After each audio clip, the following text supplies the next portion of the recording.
Committee on Homeland Security, Subcommittee on Counterterrorism, Law Enforcement, and Intelligence will come to order. Without objection, the subcommittee may recess at any time. The purpose of this hearing is to receive testimony from a non-governmental panel of expert witnesses to examine the wide-ranging operations of transnational criminal organizations, TCOs, which have expanded both in size and sophistication, as well as to explore federal and other efforts to mitigate and disrupt TCO activities. I now recognize myself for an opening statement.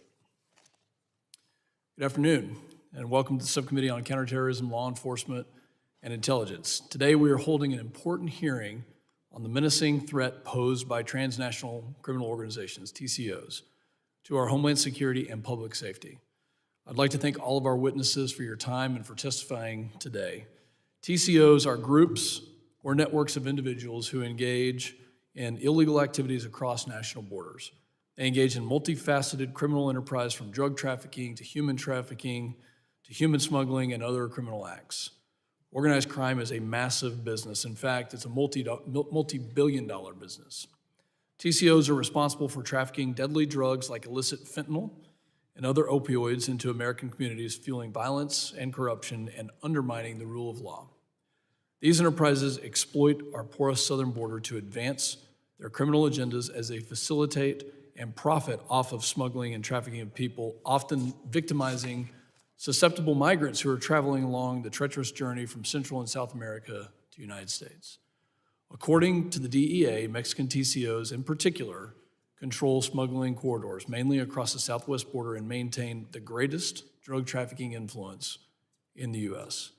The trafficking of drugs like illicit fentanyl into American neighborhoods and communities from Texas to New York by TCOs have contributed to the deaths of hundreds of thousands of Americans.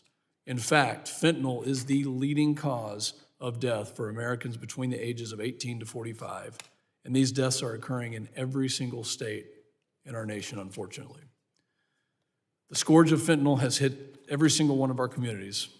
In February, 2 of my constituents lost their son, Jackson Lee Warnick, 17 years old, to fentanyl poisoning.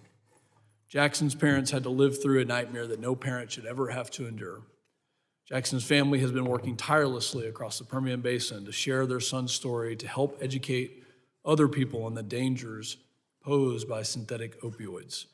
According to the Centers for Disease Control and Prevention, 107,735 Americans died between August 2021 and August 2022 from drug overdoses or from the poisoning of fentanyl, with the vast majority of those deaths involving synthetic opioids like fentanyl. Just this past April, the head of the DEA, Ann Milgram, called the Sinaloa and the Jalisco New Generation Cartel the greatest criminal drug threat that the United States has ever faced, and that these ruthless, violent criminal organizations have associates, facilitators, and brokers in all 50 states in the United States, as well as in more than 40 countries around the world. These cartels purchase precursor chemicals from China, which are shipped to South America and Mexico, and using those precursors to produce fentanyl and even process that fentanyl into counterfeit prescription pills. The cartels then traffic the drugs from Mexico into the United States for distribution. To put this in perspective, and as noted recently by the DEA administrator, it costs the cartels as little as 10 cents to produce a fentanyl-laced fake prescription pill that is then sold in the United States for as much as $10 to $30. As a result, the cartels make billions of dollars from trafficking fentanyl into the United States each year. Cartels are also beginning to mix fentanyl with xylazine, a powerful sedative that the U.S. Food and Drug Administration has permitted for veterinary use, has illicit uses, but it causes fatal overdoses in this country. It's also important to examine the collaboration between Asian and Mexican TCOs. In particular, the Asian TCOs play a major role in the laundering of illicit drug proceeds on behalf of Mexican TCOs. Meanwhile, China has ceased all counter-drug cooperation with the United States, which raises serious concerns about the global effort to curb precursor chemicals from going to Mexico for the manufacturing of illicit fentanyl. Additionally, these criminal activities by TCOs extend well beyond drug smuggling and money laundering activities. TCOs are also involved in human trafficking, human smuggling, and a wide variety of other crimes. In fiscal year 2022, Homeland Security Investigations, or HSI, initiated over 1,300 criminal investigations related to sex trafficking and forced labor, resulting in more than 3,650 arrests and 630 convictions. We cannot allow these criminal networks to operate with impunity and endanger our homeland security and public safety. We must explore all tools at our disposal to detect, disrupt, and dismantle their operations and hold them accountable for their actions. As we face a growing crisis at the border, and as TCOs evolve, both in size and sophistication, it is more important than ever that we unequivocally support our dedicated Border Patrol, Homeland Security investigation agents, as well as our state and local law enforcement, as they work on the front lines to disrupt and dismantle the egregious operations of the TCOs. This afternoon, I'm pleased to say that we have a distinguished panel of expert witnesses to discuss the TCOs, the grave threat that they pose to our homeland, and to have a debate in front of the American public on the direction that we should go as a whole of government in order to put a stop to this scourge that is causing hundreds of thousands of deaths. I'd like to thank our witnesses for being with us this afternoon, and I look forward to this discussion on a critical topic. And I'd now like to recognize the ranking member of the subcommittee, Mr. Magaziner, for his opening statement. Thank you, Chairman. Thank you for calling this hearing on such an important topic, and to our witnesses for being here today and for your work and your expertise. I'm glad that we are having this hearing to examine threats posed by transnational criminal organizations to the U.S. homeland.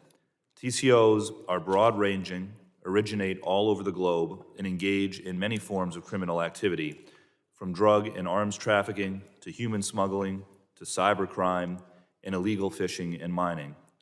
And in carrying out criminal activity, TCOs are often violent, degrading the security and stability of the countries they have a presence in, harming and killing civilians of those countries, and threatening the national security of the United States. In our neighboring country of Mexico and in Central and South America, violent crime has steadily been on the rise at the hands of drug trafficking organizations. It has been estimated that between 40 and 65% of all homicides in Mexico are organized crime related, and it is possible that the percentage is higher, as it is well known that the cartels have threatened journalists and government officials in attempts to cover up the identities of homicide victims. Mexican citizens are unfortunately not alone in living in fear of extreme violence under TCOs. Guatemala, Honduras, and El Salvador have some of the highest homicide rates in the world, and women and girls are disproportionately affected by TCO violence. In response, Central Americans and Mexicans flee their homes to avoid the threat of violence and often travel to the U.S. border for safety. More than 2 million people are estimated to have left El Salvador, Guatemala, and Honduras from 2014 through 2022. Many, hoping to escape the violence in their home countries, end up facing danger and extortion from TCOs on their journey. TCOs are connected to migrant smugglers who will charge a fee before allowing the smugglers and migrants to pass through territories under their control. Streamlining asylum processing and allowing migrants to apply for legal protection before they get to our border is a smart policy that is good for our national security because it undermines the financial model of human traffickers and creates more order at our border and points of entry. I am encouraged that the administration is exploring these policies so that those who are eligible for legal asylum don't have to make the dangerous journey under the extortion of smugglers, and those who are not eligible can find out because, as we all know, the cartels and the smugglers, the traffickers will tell people anything in order to convince them that if they do come to the United States, they'll have no problem getting in, even when that's not true. So by creating these opportunities, we can undercut the cartel's ability to exploit, traffic, and profit from vulnerable people. It is also critical that the United States collaborate with our partners in Mexico and Central America to stop the primary harm from TCOs to the U.S. homeland, illicit drug trafficking. Mexican drug traffickers are the primary wholesalers of U.S.-bound cocaine from the major supply countries of Colombia, Peru, and Bolivia, and are also largely responsible for the procurement of fentanyl precursors from China and control the cross-border trafficking of fentanyl, a drug DEA Administrator Ann Milgram has declared the single deadliest drug threat our nation has ever encountered. As we hold today's hearing, we also need to focus on another source of the cartel's strength, the illegal export of guns from the United States across our southern border. ATF estimates that as many as 597,000 firearms are trafficked from the United States into Mexico each year. 597,000 each year. It is shameful, and it is fueling the cartel's violence, which only exacerbates the problems we face here at home. We cannot call ourselves fully committed to the fight against threats posed by transnational crime groups, particularly those operating in Mexico and Central America, until we act on illegal gun trafficking. So my hope for today's hearing, in addition to objectively examining the TCO threat landscape, is that we begin a discussion on how we in Congress can support the U.S. government's efforts to stifle cartel and all TCO activity. It is critical that we examine the efforts of the Department of Homeland Security, which through several components, including Homeland Security Investigations and the Office of Intelligence and Analysis, develop intelligence, interdict illicit money and goods, and investigate the TCOs. We must ensure that DHS has the resources and the authorities it needs to protect Americans from TCO violence. With that, once again, I thank the witnesses for being here, and I yield back. Thank you, Ranking Member Magaziner. Other members of the committee are reminded that opening statements may be submitted for the record. I am pleased to have a distinguished panel of witnesses before us today on this very important topic, and I ask that our witnesses please rise and raise their right hands.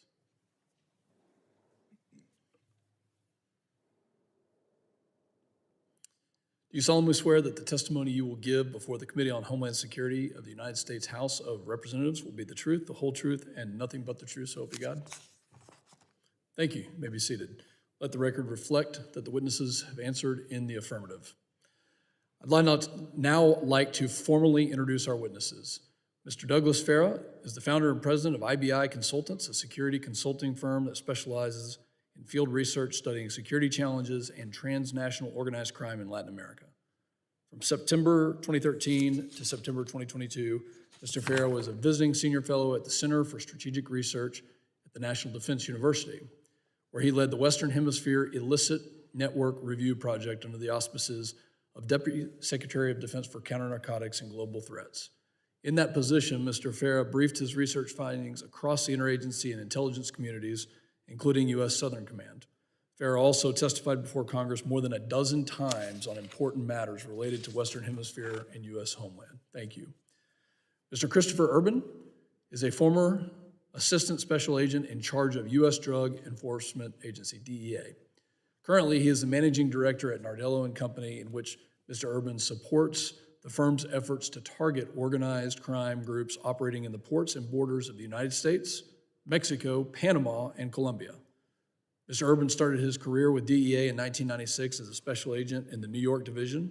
He was later assigned to the New Jersey division, where he worked on several high-profile investigations involving Colombian and Mexican drug cartels. Mr. Urban also served on 2 overseas tours in Europe, working with international law enforcement agencies. Mr. Urban's most recent position was Assistant Special Agent in charge of the Special Operations Division for Europe, Africa, the Middle East, and the Far East. In particular, Mr. Urban has led sensitive global undercover DEA operations that targeted Chinese organized crime groups that facilitated money laundering for Mexican drug cartels. Thank you for being with us.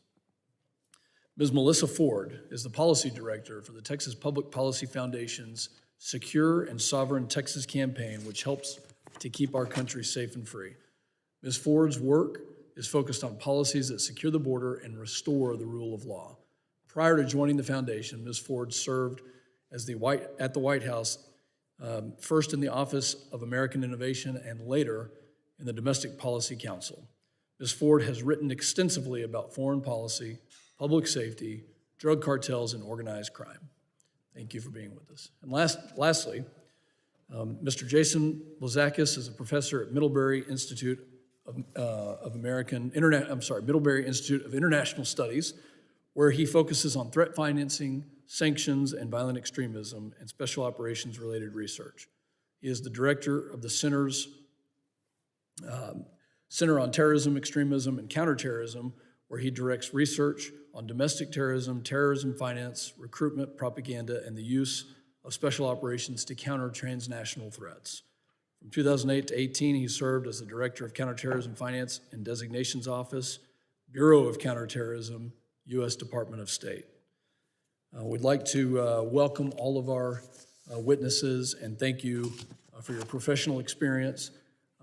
I know that you have submitted statements for the record. Some of those will exceed 5 minutes. In the interest of time, please summarize your statements to 5 minutes so that we can go along the committee lines here and ask questions. I now recognize Mr. Douglas Farah for your 5 minutes and an opening statement. Thank you, Chairman Pfluger and Ranking Member Magaziner and members of the subcommittee for the opportunity to be here today to talk about the issue of transnational criminal organizations and the threats they pose to the homeland. The multi-billion-dollar illicit economies in Latin America, centered on the cocaine trade but diversifying to new commodities and activities, are undergoing profound restructuring with long-term strategic repercussions for the United States and its allies in the hemisphere. New actors, new markets, and new products are driving fragmentation among traditional groups, consolidation of criminalized economies, and convergence among different actors that are driving instability and corruption. The growing ideologically agnostic criminalized authoritarian model is spreading across Latin America, with leaders staying in power through alliances with transnational criminal structures that render ideology almost meaningless. While the world of illicit economies and TCO structures are undergoing a seismic realignment across the hemisphere, many of our strategies to combat these threats remain rooted in the past.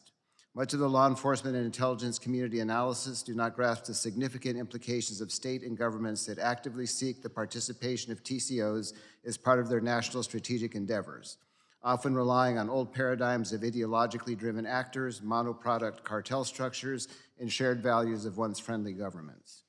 Yet, as General Richardson, the commander of U.S. Southcom, recently stated, the Western Hemisphere is under assault from, quote, a host of cross-cutting transboundary challenges that directly threaten the homeland.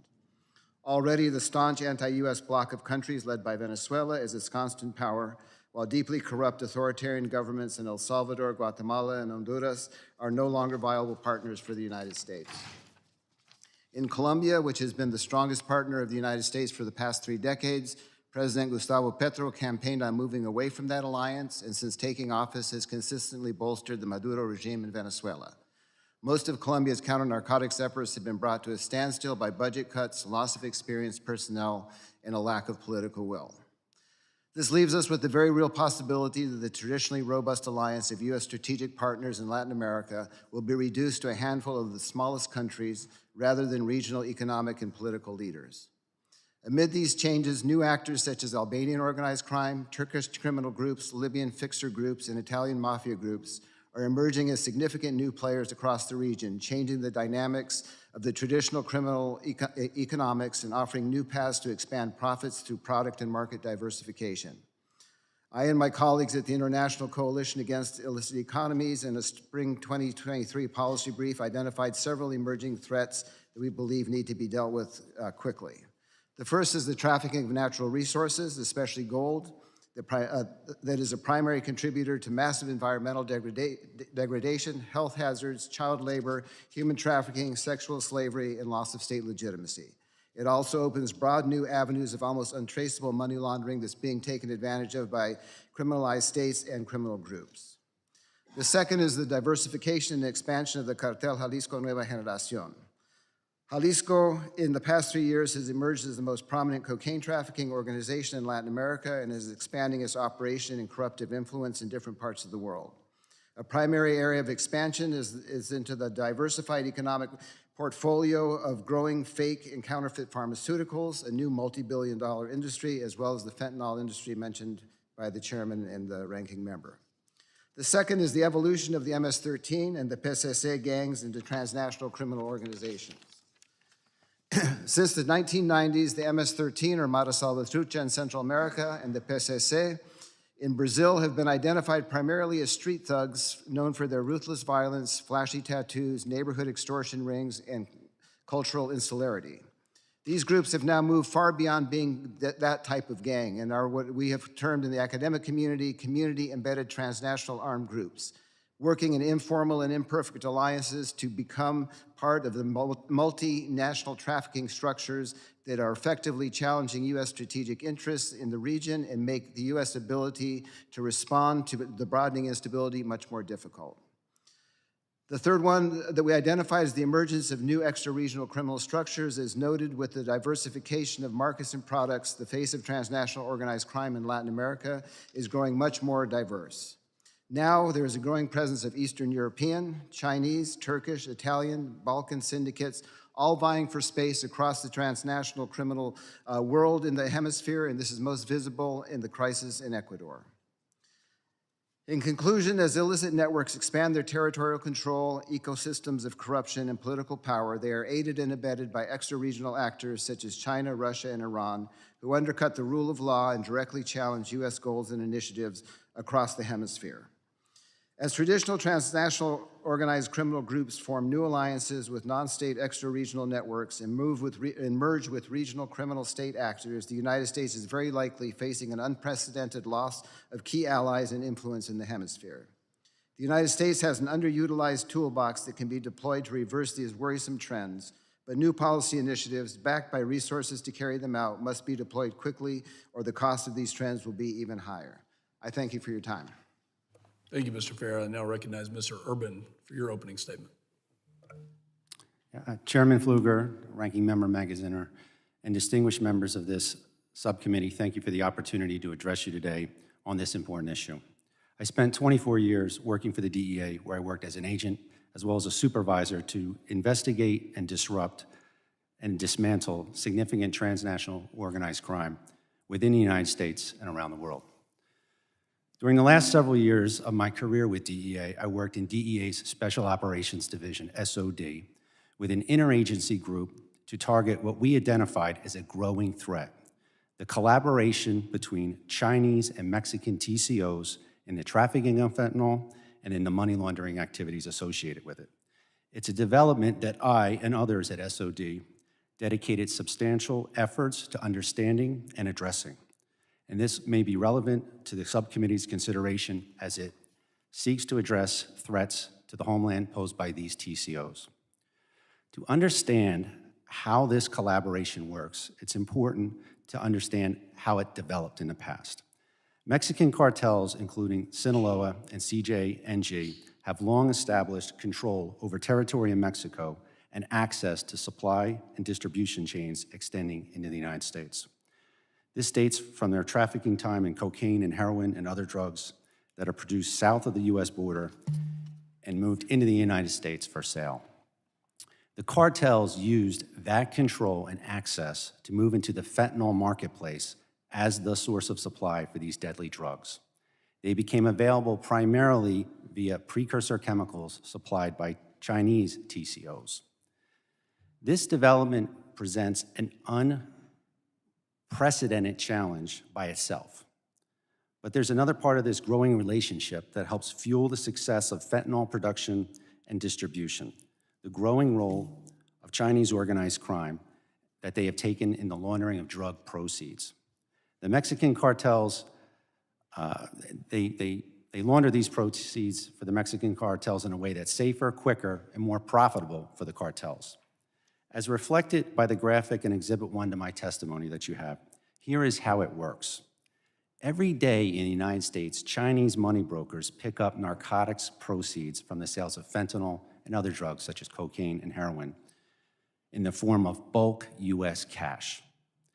A distribution gang, let's say in New York or any other city in the United States that owes payment to the Mexican cartel, delivers the bulk cash to the Chinese broker in the United States. That Chinese broker then sells the U.S. dollars to Chinese customers who want to spend their money in the U.S. acquiring real estate, paying for college tuition, gambling, or other investments. These Chinese customers pay in China for the cash they receive in the U.S. It doesn't cross borders. The proceeds in China are used to buy goods for export to Mexico or South America, where the goods are sold by the Chinese brokers located in Mexico to recoup their funds. Some of the proceeds are also used to pay for precursor chemicals that enable the cartels to produce more synthetic opioids bound for the United States. These Chinese brokers accomplish all this with a trusted electronic encryption communications network that allows this to happen instantly. It's called WeChat. While the threat posed by the collaboration between Chinese and Mexican TCOs is real and growing, more can be done to combat it. More investigative resources, such as translators, data scientists, and experienced targeting analysts, will enable law enforcement to have the tools needed to detect and investigate these networks where they operate. Both the Trump and Biden administrations have authorized the imposition of sanctions for participants in the global trade of fentanyl and synthetic opioids. Recent sanctions on Chinese brokers of precursor chemicals and Mexican suppliers of synthetic opioids are an encouraging development, but further investments in the sanctions program along the lines of the effective sanctions program targeting those involved in the Russian aggression against the Ukraine would help address this threat. In the private sector, where I now work for Nardello & Co., the global investigative firm, I'm also seeing greater awareness by the business community that needs to understand this emerging threat and develop the tools to address it. More investments in training and detection will facilitate private sector's organizations' compliance with anti-money laundering laws and help protect the integrity of our financial system, as well as reduce the flow of dangerous synthetic opioids in the United States. Congress can also play a vital role by providing resources, incentives, and the authority for the government and the private sector to work together to combat this threat. Thank you for the opportunity to speak with you today about this important issue. Thank you, Mr. Urban. I now recognize Mrs. Ford for your opening statement of 5 minutes. Chairman Pfluger, Ranking Member Magaziners, and members of the subcommittee, thank you for the opportunity to testify today. My name is Melissa Ford Maldonado, and I'm a policy director at the Texas Public Policy Foundation, a nonprofit and nonpartisan research institute. We're based in Austin, Texas, but I'm originally from Bolivia. My work focuses on the relationship between the US and Mexico, and I've done extensive research on Mexican drug cartels and why they pose a huge threat to the US and Texas. What I've learned is that cartels have complete control over the southern side of the border that the US recently labeled the deadliest land the border that the UN recently labeled the deadliest land crossing in the world. There are record numbers of people dying while attempting to cross in the worst conditions possible, and this is all being orchestrated by cartels. People who've lived and worked on the border for decades are saying that they've never seen tragedies of this magnitude. Officials in Eagle Pass are having to keep a refrigerated truck to hold the bodies of migrants that are drowning in the Rio Grande. And across the river in Piedras Negras, families often report seeing bodies floating under the bridge. Less than a year ago, a trailer with over 60 migrants locked inside was abandoned by a smuggler near San Antonio, and 53 of them died after being left in the heat. To cartels, these human beings are just commodities to be exploited and discarded. That's what cartels do. They prey on the vulnerable. Workers that aid migrants at the border estimate that most females encounter some sort of sexual assault on their way to the US. And they're also telling us that there's been a significant rise of sex trafficking cases involving children. But cartels won't stop. They're richer and they are bolder than ever, and they will continue to take advantage of our weak border to extend their operations into the US. The effect on Texans is just as heartbreaking. We've spoken to ranchers and homeowners who no longer feel safe in their homes, who can't walk around their property unarmed or let their children play outside because they've encountered armed smugglers on their land, breaking in, stealing, destroying their property, and many have had to move away because of this. Texas communities are also facing a growing number of high-speed car chases. In March, in Ozona, 7-year-old girl named Amelia and her grandma were killed, along with 2 of the 11 migrants, due to a high-speed car chase that ended in a wreck. We're also seeing an increase in American teenagers being recruited on social media by cartels to transport migrants. We saw it with a 15-year-old in Mission, then a 12-year-old and a 15-year-old in San Antonio, and then with a 15-year-old in El Paso as well. And DPS there in El Paso, when we were there a few weeks ago, told us that this is a daily occurrence for them, and sometimes they see multiple of these high-speed car chases in just one day. And another problem we're having is these officers are increasingly assaulted. 248 Border Patrol agents have been assaulted just this fiscal year. This is all having a huge impact in the quality of life of communities in Texas, but it's not just a Texas problem. Our entire country is feeling the effects of the deadliest drug crisis in history. Texas alone has seized 418 million lethal doses of fentanyl since 2021. To put that into perspective, that's enough to kill every man, woman, and child in America. One of the most disturbing parts of this is that the cartels are processing deadly amounts of fentanyl into pills made to look like any other prescription pill, but they're laced with fentanyl. One mother, Rebecca, shared in testimony how both her sons, Kyler and Caleb, 18 and 20, were killed by pain pills that were laced with fentanyl. Chairman Pfluger, Ranking Member Magaziner, and members of the subcommittee, I believe that cartels are the largest threat to the US right now. Texas is working really hard to fight them, but we need help. And this crisis is happening because the federal government has failed to do their job to secure the border and protect the people of Texas and the US. And I ask you to be realistic about what we're up against. We must face the fact that the border is already militarized from the southern side. Cartels control 30 to 40% of Mexico's territory right now, and there is extensive evidence of collusion between the state and the cartels. This is a new scenario that demands new solutions from policymakers like you, who need to understand that the Mexican state as a meaningful partner against cartels is a thing of the past. Therefore, I think we need to use every option on the table to fight back against them. Thank you for your time. I'm grateful for your leadership and ready to answer any questions. Thank you, Ms. Ford. The chair now recognizes Mr. Blazakis for his opening statement of 5 minutes. Good afternoon. Good afternoon, Chairman Pfluger, Ranking Member Magaziner, and distinguished members of the committee. Thank you for the opportunity to testify today. I request that my full written statement be put into the record. Since the beginning of the Trump administration, the U.S. national security architecture has pivoted to the challenge of tackling state-borne threats. While there is little question that Russia, China, and Iran pose significant threats to U.S. national security interests, we must not ignore the broad array of transnational actors that seek to harm the United States. This is why your hearing today is so important. It gives us a chance to examine the transnational threat landscape. Prior to joining the Middlebury Institute as a professor, I worked in the federal government for nearly 20 years. Of those years in government service, I worked across both Republican and Democratic administrations. While in government, I worked directly on counterterrorism, counter-narcotics, and intelligence issues. And these experiences of working in counterterrorism, law enforcement, and intelligence for the United States government really has influenced my views about which policy options are most suitable for countering terrorist groups and criminal organizations like drug cartels. Today, I was asked to focus my testimony on the question of whether or not the Mexican drug cartels should be designated as foreign terrorist organizations, or FTOs for short. It's also very important to emphasize that the question of whether to label the Mexican cartels as FTOs has come up before. In fact, President Trump said that he was going to designate the cartels, but he did not do so. Here are some of the reasons why I think designating the Mexican drug cartels as FTOs is a bad policy idea. And I'd also like to note in my written testimony there are other reasons that I can't address in my oral. First, the FTO list is comprised of organizations that are guided by an ideological belief system. The Mexican drug cartels are guided by one thing, a desire to make money.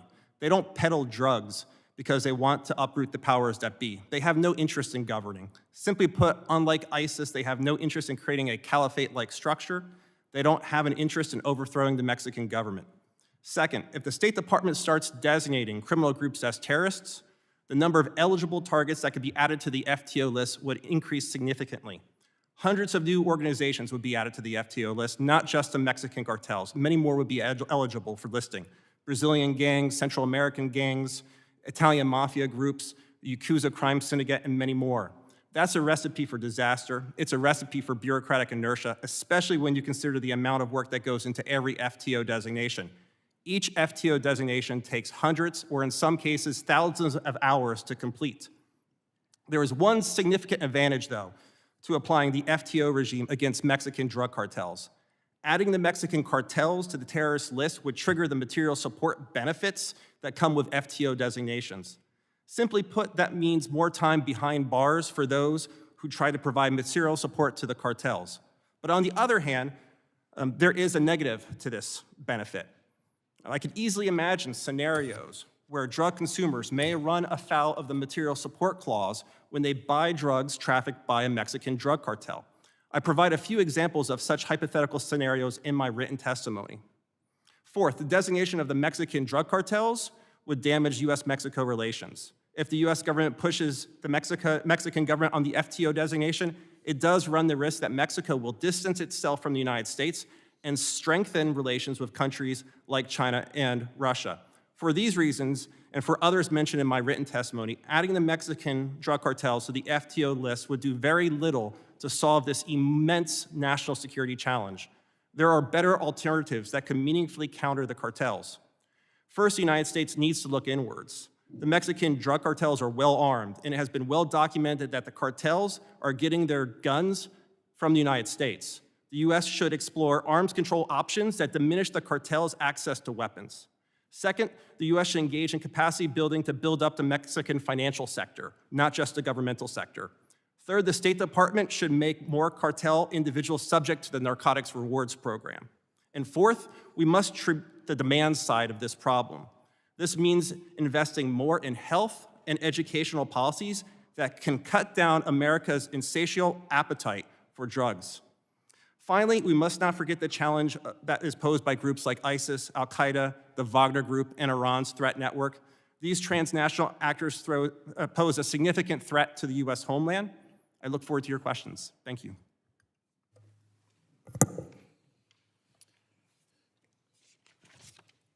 Thank you, Mr. Blazakis, for your statement, for all the witnesses' statements. Members will now be recognized by order of seniority for 5 minutes of questioning, and an additional round of questioning may be called after all members have been recognized. I now recognize myself for 5 minutes of questioning.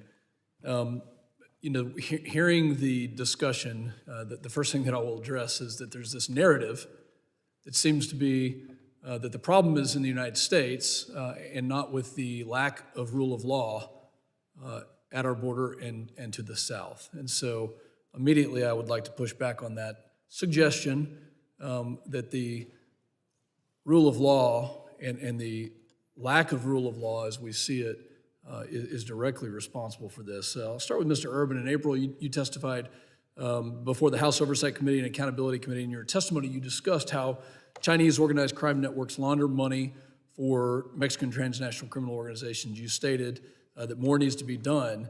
What steps can the U.S. take to undercut this budding relationship between the Chinese organized crime networks and Mexican TCOs?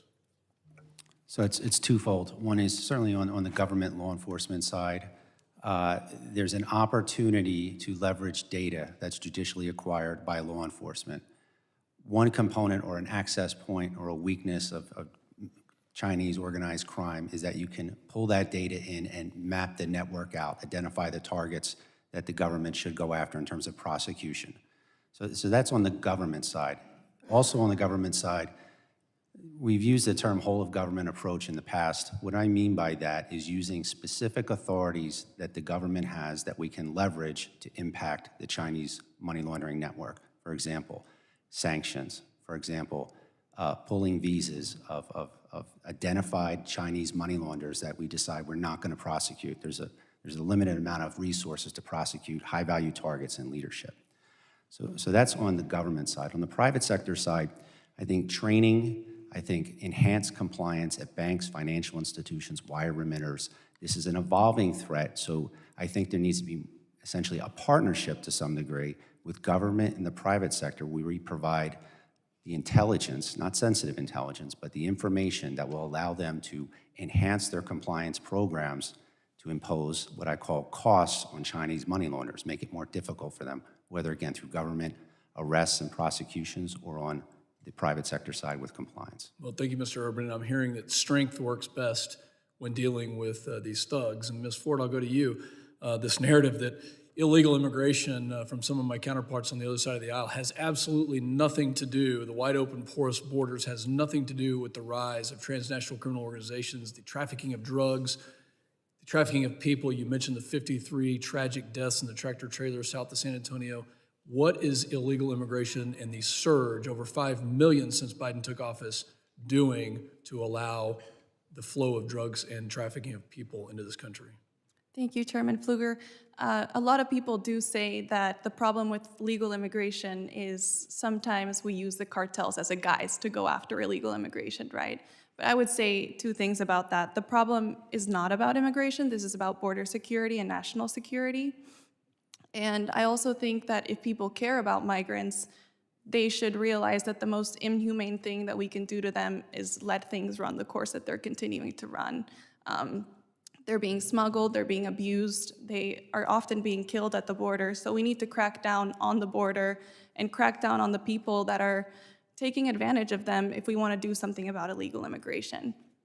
Now, I also think that illegal immigration is posing a threat to what's happening, because we're seeing numbers come in like they've never come in before. And we're seeing so much insecurity at the border, and that's taking away a lot of limited resources and attention that should be going towards protecting the homeland.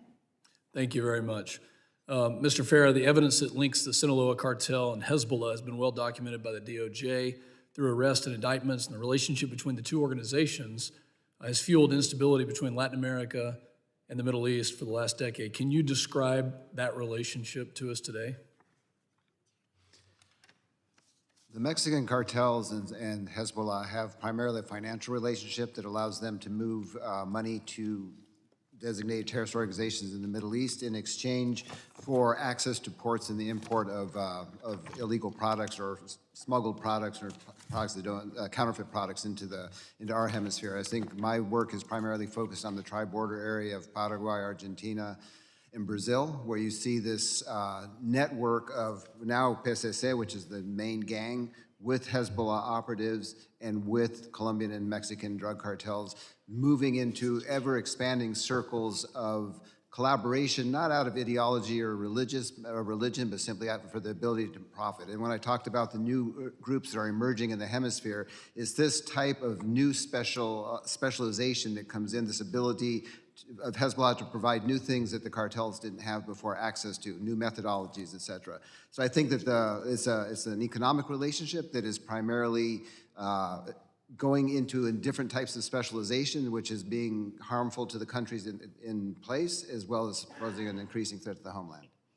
Thank you. My time has expired. I now recognize the gentleman from Rhode Island, the ranking member, Mr. Magaziner, for 5 minutes questioning. Thank you, Chairman.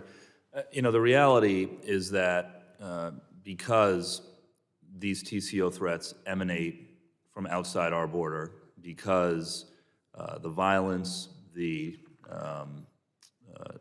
taking advantage of people who are fleeing poverty, fleeing persecution, all originates or primarily originates in Central, South America and beyond. We need to work with our foreign partners in order to crack down on TCO violence. We have to do that. And some of those countries that we must work with are more reliable partners than others. That is the case. It has always been the case. But if we are truly going to get to the root causes of these threats, it requires multilateral coordination. So on that theme, Mr. Blazakis, you talk about building capacity in our partner countries in your written testimony. Can you expand on what the opportunities are in working with Mexico and our South and Central American allies to crack down on TCO activity? I would highlight one specific example from my written testimony. I highlight the need for Mexico, for instance, to improve its Financial Action Task Force, or FATF rating, related to Recommendation 23, which focuses on designated non-financial businesses and professions, DNFBPs for short. This area is especially important in Mexico and is one of many countries, really, that have struggled with trying to strengthen the designated non-financial business and professional sector. And it's really important to build that up for a lot of reasons, especially in Mexico. When we're talking about DNFBPs, we're talking about lawyers, accountants, and many others in similar professions who are enabling transactions. The drug cartels can't wash their money in the way that Mr. Urban discussed really eloquently without having some kind of legitimate business or invest in real estate without having an army of enablers. These enablers are areas where the U.S. government should focus a lot of its capacity building moving forward, in addition to trying to build the capacity of prosecutors, especially in the area of corruption. Thank you. On a related note, Mr. Farah, I was struck by a portion of your written testimony. You wrote, Russia and China view Latin America as a key theater of great power competition and act accordingly. The U.S. must forego complacency and seek creative new engagements with its partners. Higher quality, more comprehensive, and more sustained engagement with the right communities will go far to strengthen democracy, civil society, and regional stability.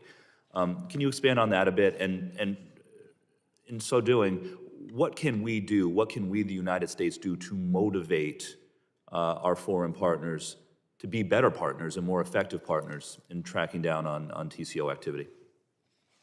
Thank you. I think it's a challenging environment because we are now facing numerous governments that have, for example, the government of Argentina, which has declared itself as Russia's doorway to Latin America and has allowed China to come with nuclear programs, deep space stations, et cetera. So I think that there is more constrained space to operate with trusted partners. I think at the same time, the vast majority of folks in the military and in the law enforcement community prefer the United States as their first partner of choice. And I think that if you look at, and we mapped this out for Southcom and others over time, the level of high-level visits by the Russian and Chinese is about 17 times the level of U.S. visits to Latin America. And I think what I told them at the time, if Russia can find the time in the middle of a war to send its foreign minister around, we should be able to do a little better. We have a huge disadvantage with Russia in that they have a small cadre of highly experienced ambassadors that rotate around the region, speak Spanish, or on Twitter all the time. We have major embassies sitting without ambassadors for, in the case of Chile, almost 3 years. Now we're going into Colombia, we're going into the second year. So I think that there are multiple relatively easy fixes to that engagement. And I think we also need to do a better job of helping to explain the threats to their own democracies and rule of law that the Russian and Chinese involvement bring, because they're directly tied to massive corruption and massive destruction of their own institutions. Thank you. And Mr. Blazakis, one final question. You know, there's a pattern that has developed at our hearings on the border where members of both parties talk about the importance of cracking down on human smuggling, cracking down on drug trafficking, but when it comes to trafficking guns, there's a often deafening silence on the other side of the aisle. Can you talk about why this aspect of TCO activity is so important and something that we need to address? Just as you mentioned in your opening testimony, you know, there is the illegal export of nearly 600,000 weapons going into Mexico. That's not insignificant. In many ways, it could be perceived as fueling this insurgency that's happening in Mexico that's taken so many civilians' lives in Mexico that Ms. Maldonado mentioned, and also the lives of Americans when the drugs come back into the United States. So in this case, we have to improve our border security, going outbound, as just one example, and using technology, AI technology especially, could be one way to get at this challenge. All right, my time has expired. Thank you all. Gentleman's time has expired. The chair now recognizes the gentleman from North Carolina, Mr. Bishop, for 5 minutes questioning. Thank you, Mr. Chairman. Mr. Blazakis, is that how you say it, or Blazakis? Potato, potato. My grandmother would say Blazakis, I say Blazakis. Blazakis. Thank you, sir. One point that you've made, you know, it's interesting, as I listen to the witnesses, I think it sounds like a very tough nut to crack. And I understand this FTO designation thing has been out there for a while, and I hope I come to that with you, Mr. Blazakis. But I want to first get at the last thing Mr. Magaziner was referring to, and you have in your testimony, that the Senate says report information from Mexican authorities. I don't, you know, whether they're reliable or not, I can't tell from without further looking at it, but found that approximately 70–90% of guns found in criminal investigations are linked to the United States. Then your next sentence, this figure tells us that the availability and accessibility of guns within the United States renders their feasible illicit transfer. So I want to make sure I understand this. Are you saying that just the fact that we have broad Second Amendment rights and Americans have, I've got a Glock 19, is that, I mean, is that we can't stop Mexican drug cartels because of that? Oh, that's certainly one component of it. There's no questioning that there are illegal weapons illegally being moved, and individuals may be purchasing these weapons legally in the United States. So there is a significant access to weapons. There's no secret about that in the United States. There certainly is access to guns in the United States. It's constitutionally protected. The question I have for you, what are you saying then should be done about that? I mean, I didn't think it was a great idea when the Obama administration ran guns in the United States. I remember that big controversy. I wasn't here then.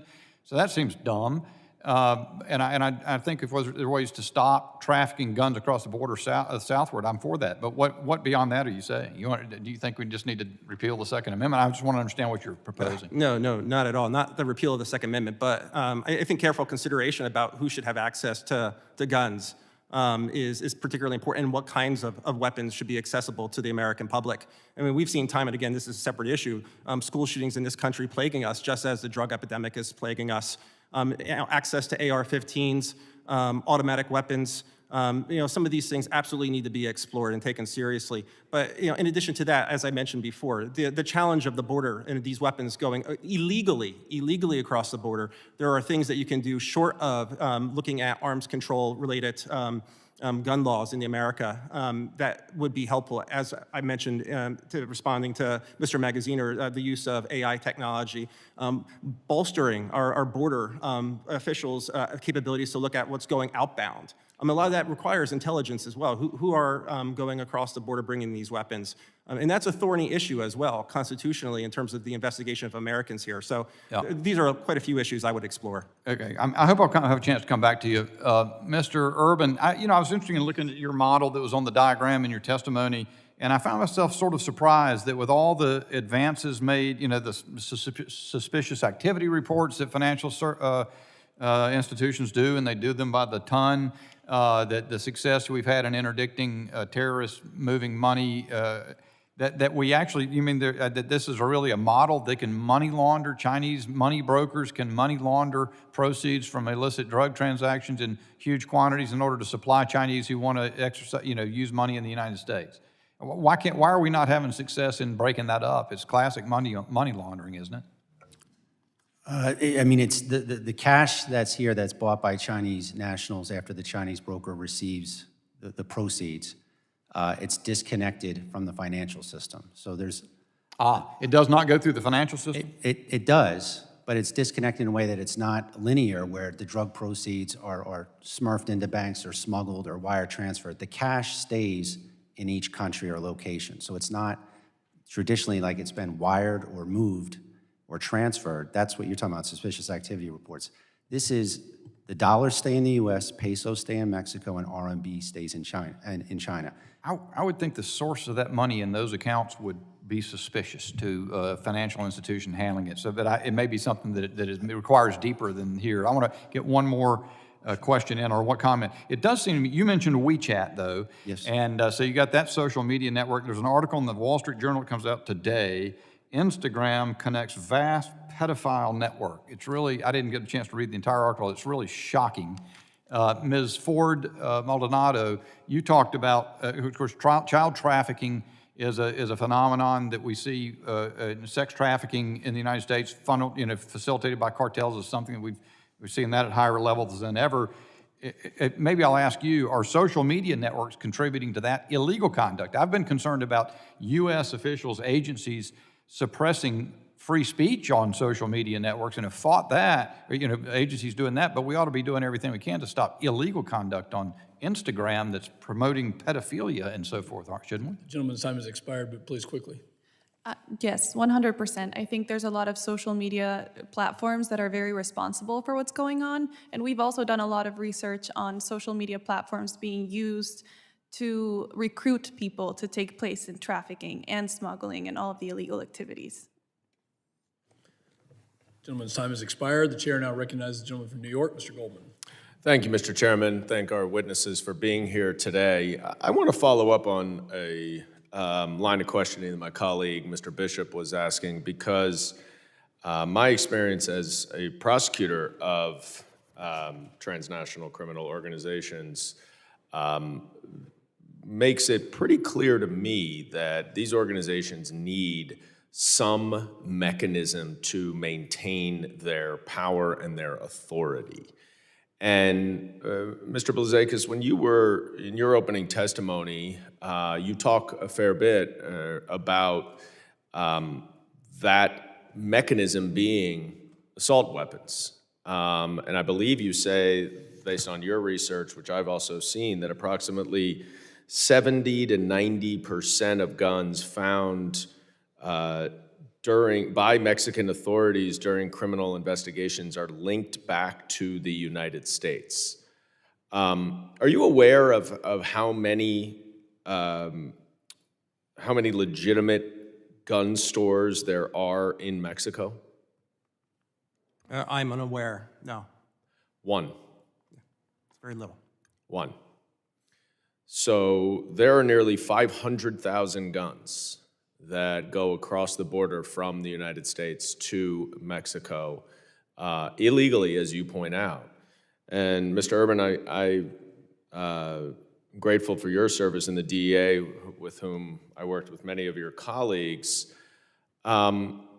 What impact do you think that the cartels having access to assault weapons and other weapons of war has on their ability to control the border, to control human smuggling, to control the opioid and fentanyl trade? Well, certainly the access of weapons by the cartels, it's a paramilitary organization. Many of their former members are former members of the Mexican military, enables them to impose themselves in violence throughout the country and to determine how they want to smuggle drugs across the border. So the weapons obviously facilitate that. Right, and without those, weapons of war to maintain that control at the border, is it your experience, or based on your experience, would you believe that the Mexican government, with support from the United States and other countries, would be able to curtail the authority and power of the cartels?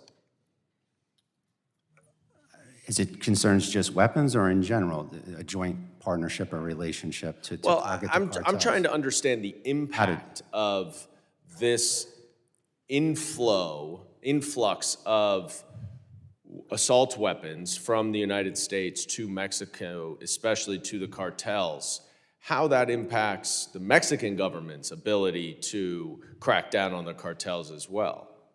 Sure, them being well armed makes it difficult to control them. And would you say, and I'll turn to Ms. Ford Maldonado, the executive order signed by the president in 2021 lays out, Executive Order 14060 in December 2021 lays out objectives and mechanisms to fight these cartels and to fight the fentanyl trafficking. What's your sense of how that has been implemented and whether that has had a material impact on the cartels across the border? I think, unfortunately, the situation that we're seeing at the border is only getting worse and worse. And so something new needs to happen, and we need to address the new problems that we're facing. And I believe that every option should be on the table to fight these cartels, because they're not a small threat anymore. I think they're the largest criminal threat to the United States right now, and I think we should have every option on the table. Right now, we have a very strong, robust military, and they're employed in different missions around the world, which is honestly necessary. But our governance is threatened because we're not using the full force and weight of the United States to protect our own border and fight those that are coming in and basically declaring war against Americans. And so we should be... Well, I do think that, one of the things that we are talking about here, and I'm sorry to interrupt you, I'm about out of time, to the extent that my colleagues on the other side talk a lot about the control that the cartels have over the fentanyl trade, over human smuggling, we have to look at this outflow of American-made guns to the Mexican cartels, which give them the control at the border and the power to oversee these trafficking networks. And with that, I yield back. Gentleman's time has expired. The chair now recognizes the gentleman from New York, Mr. D'Esposito. Thank you, Mr. Chairman, and thank you to the panel for being here this afternoon and sharing your time with us. Since the Biden administration has taken office, encounters at our southwest border have hit record numbers. The latest statistics of monthly border encounters on our southwest border show that the number of encounters is 10 times more than they were in 2020. To reach and cross our southwest border, illegal immigrants often rely on smugglers and cartels working for TCOs. The FAA recently signed off on plans to open a migrant shelter in a warehouse at JFK International Airport, just blocks from my congressional district. Ms. Ford Maldonado, what sort of risks are associated with housing unvetted migrants at a major international airport? I can tell you that the problem is no longer just people coming in and looking for a better life. And I have a stat right here. In the last 26 months, we've seen 6 million total encounters from 171 different countries. And we've had 1.7 million total gotaways. So we don't even know what threat they're posing to our country. But I can tell you that it's not a victimless crime, right? The immigration that's going on. It's coming in, it's taking away from our resources that should be used to defend our country from all of these threats coming in. And in just the first 26 months of this administration, CBP has apprehended over 80,000 criminals at the border with the very few resources that are at the border right now. And what's especially scary about that is 90% of our border resources aren't even on the front lines. And so I think that among the 80,000 criminals, if you think about it, there were murderers, there were rapists, pedophiles, gang members. There's even a term, angel families, for all the people that have lost their sons, their daughters, their family members to crime coming in from illegal immigration because we don't have control over our borders. So I think it's a massive threat. I think we need to get it into control. I think we've handed complete operational control of the border to the cartels. And we have no idea what else is coming in. I agree. And, not only is it a failure of the administration, it's a failure of our Secretary of Homeland Security, it's a failure of the American people, but it's also a failure of those seeking the American dream. I've always said that I support people coming into this country, but coming through the front door. And nobody comes to this country for a better way of life because they want to be stored in a vacant building at JFK Airport. TCOs are decentralized and depend on multiple illicit businesses, support from adversarial and lawless nation states, and work together with other TCOs. Human traffickers use new technologies such as cryptocurrencies to hide and obscure payments while trafficking these humans coming across our southern border. The first question is, what techniques have law enforcement used to keep up with the evolving networks and techniques that are employed to traffic humans covertly? I'll leave that to anybody.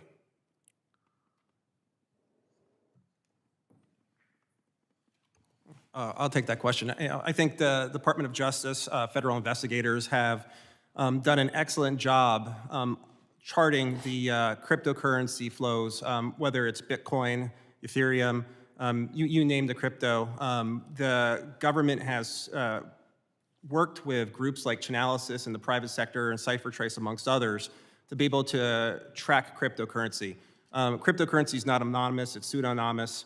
And there is a great capability that exists within the government to track crypto as a general matter. And we have seen billions of assets frozen of transnational groups who have thought that they were able to have secure transactions via crypto, and they've lost those forfeited funds to the United States. So we are doing some good work in the crypto space, great technology being leveraged by the Department of Justice in conjunction with the law enforcement community and the private sector in this space. Thank you. Mr. Chairman, I yield back. Gentleman yields. Chair now recognizes the gentleman from Arizona, Mr. Crane, for 5 minutes of questioning. Thank you, Mr. Chairman. Thank you guys for coming. Appreciate y'all being here. I'm going to start with Mr. Urban. Sir, why do you think the cartels purchase chemicals necessary for the production of fentanyl from China? There's obviously a budding relationship there, and there's an ease to get them, as well as there's a tremendous amount of chemical companies in China that produce the precursors that they need. That's a pretty long trip from China to Mexico, isn't it, sir? Doesn't that increase costs? shipment costs? Sure, it certainly would increase shipping costs, but again, there's it's obvious that they are successful in acquiring the precursors from China, so they continue to do it. Thank you. In a communist-run country like China, you would think that they would be able to crack down if they wanted to on the supply that's coming over and killing so many Americans. Would you agree with that? Or maybe do a better job of cracking down? I believe they can, yes. Sir, have you ever read the book Unrestricted Warfare? I have. What about anybody else on the panel? Mr. Farah, have you read Unrestricted Warfare? Ms. Maldonado? Sir, on the end? It was written and published in 1999, authored by 2 PLA senior colonels, and it talks about China's plan to, dominate and take out the United States of America using economic warfare, cyber warfare, elite capture, corporate espionage, intellectual property theft, asymmetric warfare on almost every aspect of our social, economic, and political life. Basically, take out the United States of America without firing a shot if possible. Does that sound familiar to anybody on the panel? Does that sound like something you're seeing in the headlines, Mr. Urban? I mean, certainly they're finding ways to undermine various aspects of our country. In terms of my investigative efforts when I was with DEA, those investigative efforts took place outside of mainland China. Now, obviously, this is a Homeland Security Committee, and we're talking about border security. Reading that list and just knowing a little bit about the Chinese Communist Party, do you think it's feasible that they might use fentanyl and the ingredients for deadly drugs to kill our own citizens? Again, in terms of my investigative efforts, I did not tie it back to mainland China and the CCP there. In terms of the question itself, is it feasible? Yeah. I guess it is feasible. But you would acknowledge that ingredients are coming from China, right? Oh, I certainly, they are coming. Precursor chemicals are coming Okay. from China to Mexico. Thank you. Ms. Maldonado, you were talking about the cartels, how effective they are, how powerful they've become, and I think we can all acknowledge that. But I want to ask you a question. Do you think that that's what initiated this surge that we're seeing on the southern border? What do you think the cause of what we're seeing on the southern border? What do you think initiated that surge that we're seeing right now is? The surge of immigrants? Yeah. I think it's a lot of reasons. Actually, I was just in Juarez about 3 weeks ago on the Mexican side of the border, and I was able to talk to a lot of the migrants that were there. And I think a big part of it is they're hearing that the border is open, right? And so people are traveling. I mean, there was people there that traveled 8,000 miles with no water, no medical care, because they're hearing that the border is open. They're hearing that their family members, their friends got in, and that's what's taking them straight into the hands of the cartels. And so I think a lot of it is word of mouth. They're hearing that there's an open invitation to come into the U.S., and unfortunately, they're having to make it through incredibly difficult and horrendous circumstances to try and get here. Yes, ma'am. Do you think something that might contribute to that is when the future president of the United States says in a 2019 Democratic primary debate, the United States is a country that tells people struggling under oppression or poor conditions, you should come, quote, you should come. They deserve to be heard. That's who we are.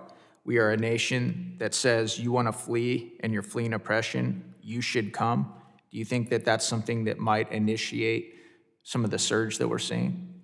I think absolutely. I think that that's what we're seeing happen. And it hasn't always been the same problem that it is now. It's a problem that's continuously increasing, and it's being orchestrated by the cartels because they're making more money than ever. But I think that a different policy it would have different results, and that's why we need to look at new avenues that haven't been thought of before. Well, I agree. And I also think we should go back to some of the policies that were working in the past. My time is up. I yield back. Thank you, Mr. Chairman. Thank you. The gentleman's time has expired. We will now enter a second round of questioning and do the same process between Republicans and Democrats for 5 minutes. I'd like to highlight the fact that I think I finally agree with one of my colleagues on the control of the border. When my colleague from New York mentioned that the cartels do in fact have control of the border, I do agree with that statement. They do have control of the border.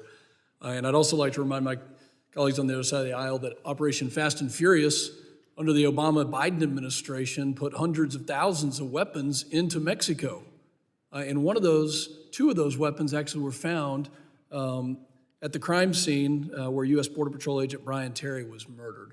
So maybe this narrative that we need to turn our Border Patrol northward to protect Mexico from U.S. weapons, maybe we should just take a deep breath and protect the United States from the illegal and illicit activities that are entering our country.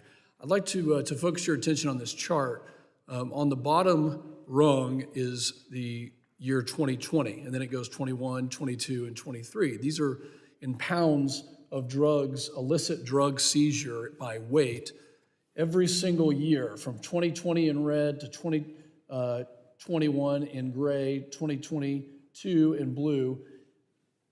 Mr. Urban, with your 25 plus years in DEA, why do we see a doubling, tripling of the amount of drug seizures here in the United States that are coming from Mexico? I mean, is this success here, or is this actually an indicator of failed policies?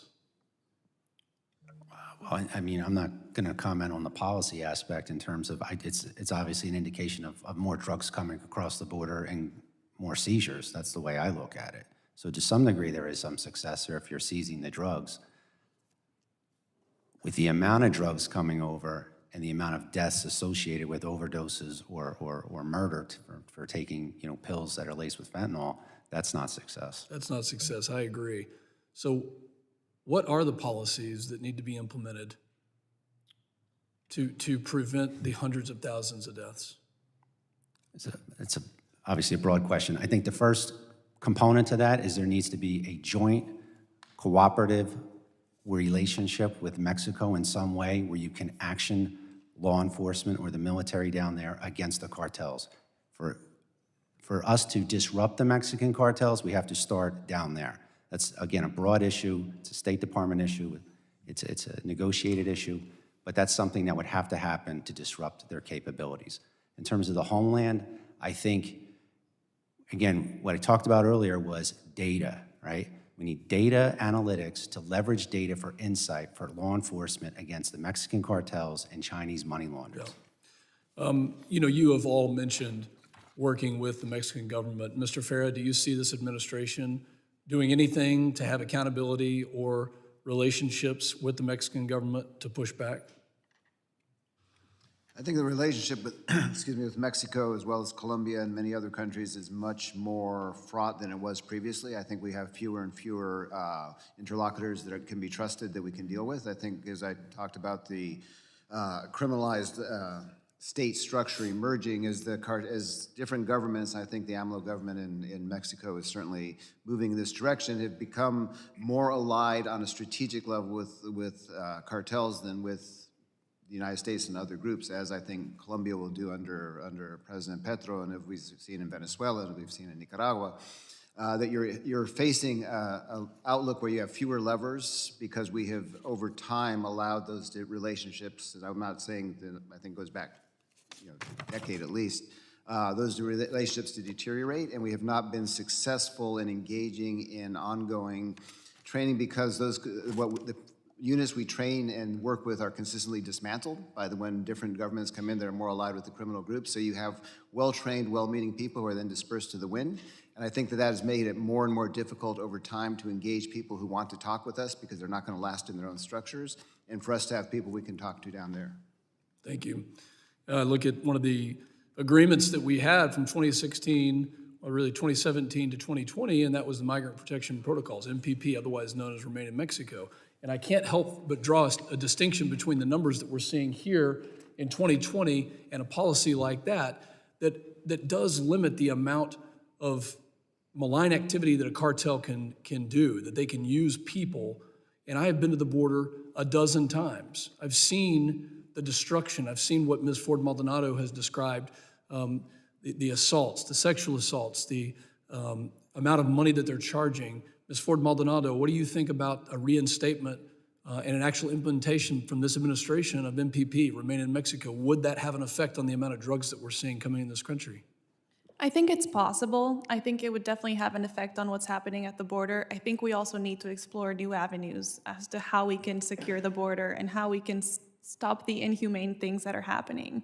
You were just saying, we've also heard stories from Border Patrol who have interviewed little girls who were raped multiple times on their journey to Mexico. Little girls that came across with the morning after pill because their parents sent them across expecting them to be assaulted on their journey. So I think something needs to be done, not just because of what's happening at the border, but what's happening beyond the border. I mean, fentanyl is affecting absolutely everyone.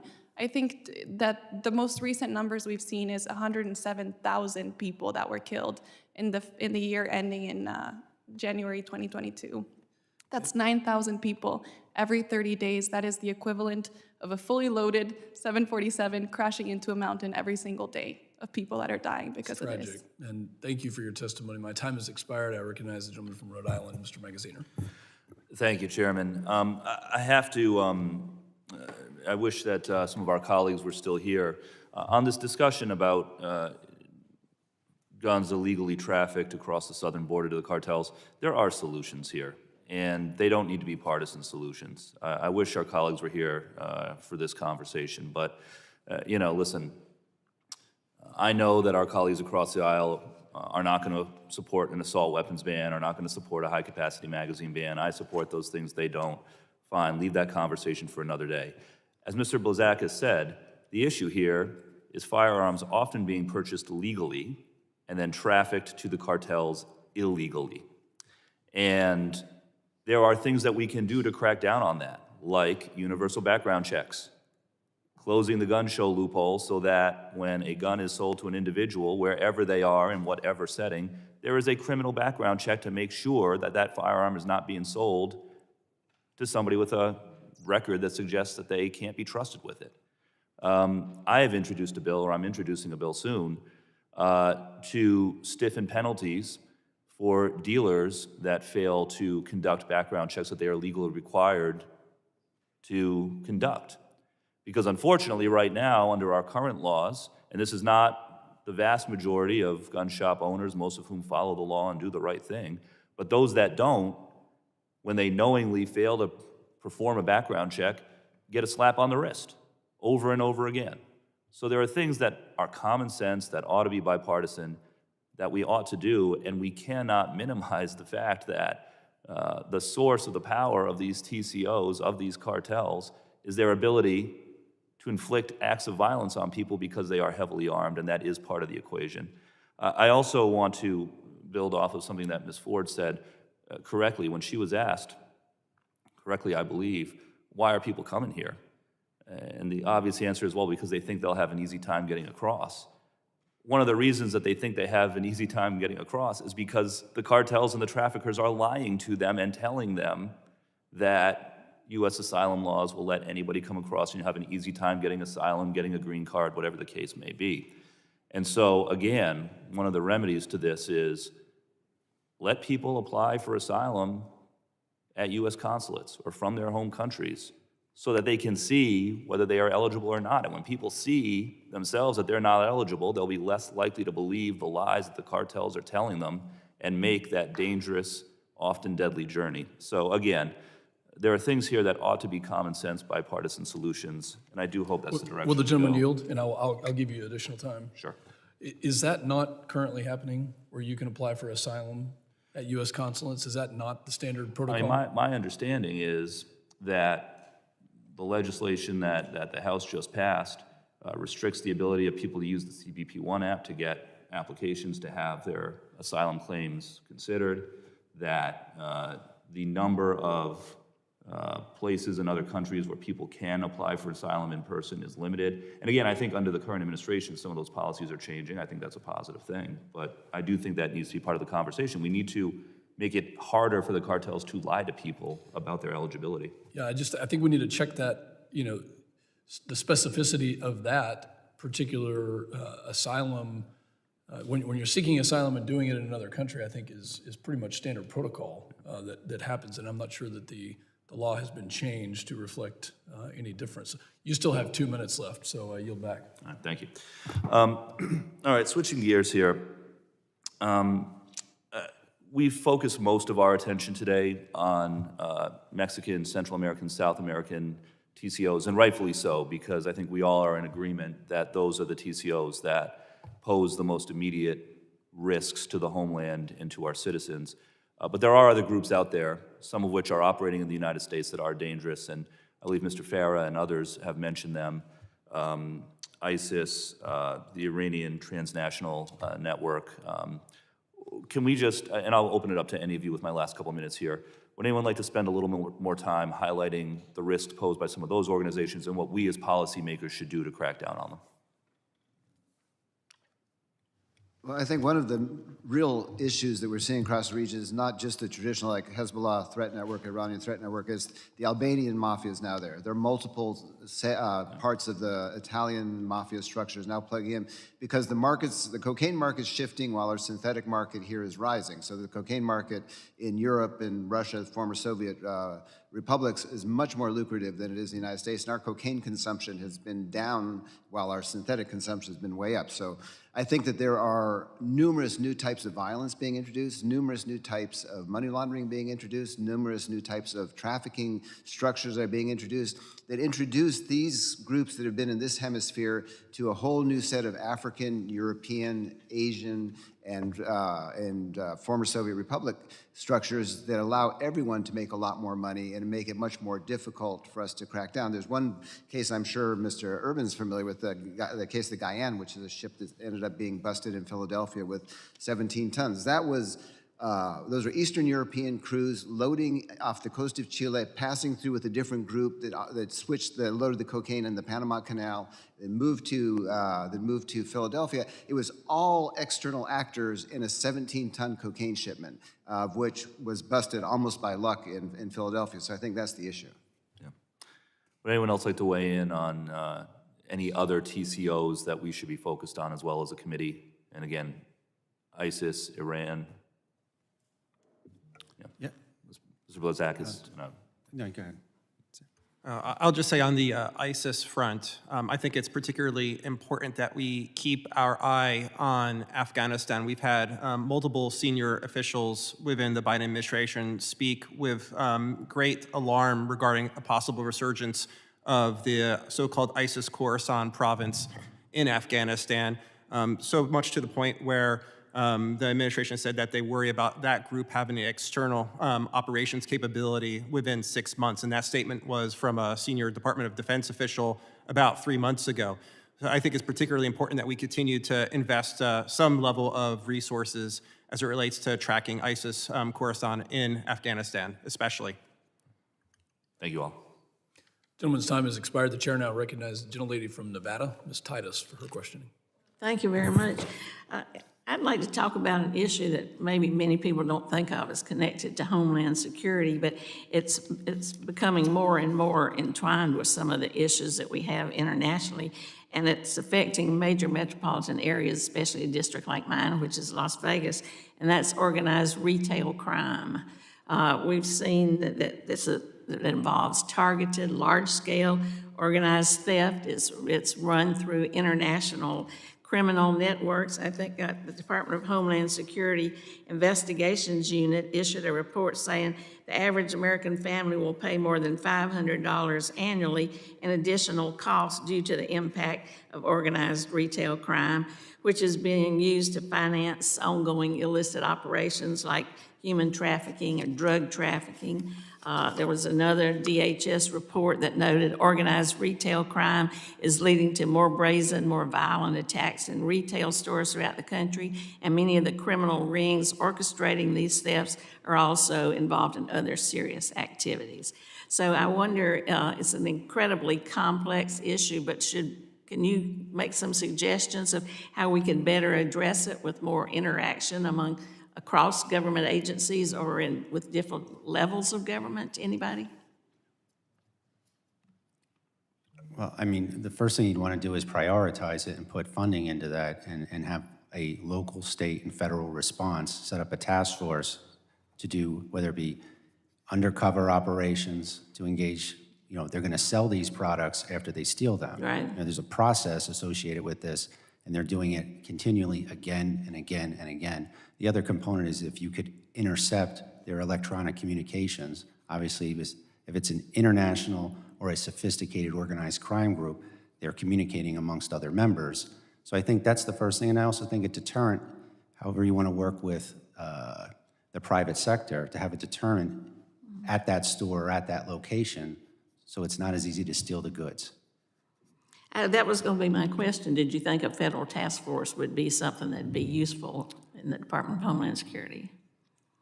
On this specific topic, yes, I do think the more sophisticated actors that are operating beyond from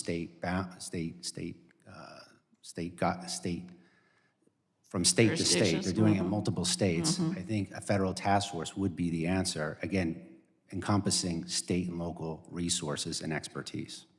Well, I've got a bill, and it's bicameral, bipartisan, called Combating Organized Retail Crime, to give more resources to Homeland Security to go after this. So we should look at having a task force as part of those resources. I've had task forces that I've supervised, and if you have proper leadership and resources, they can do amazing things. So I think the threat that you're discussing and you're talking about, that would be a solution with properly resourced up. Thank you. Maybe we could look at that, Mr. Chairman, Ranking Member. Anybody else want to comment on that? I mean, they're stealing everything from eyelashes to power saws, you know, and reselling it, and then that money goes into other nefarious operations. Well, then let me ask you another question. This goes back to Mr. Goldman's talk about guns, that U.S. guns go to Mexico, and that's where they're used in the involvement of a lot of crime. Mr. Blazakis, could you address how we could work better with Mexico to address this issue?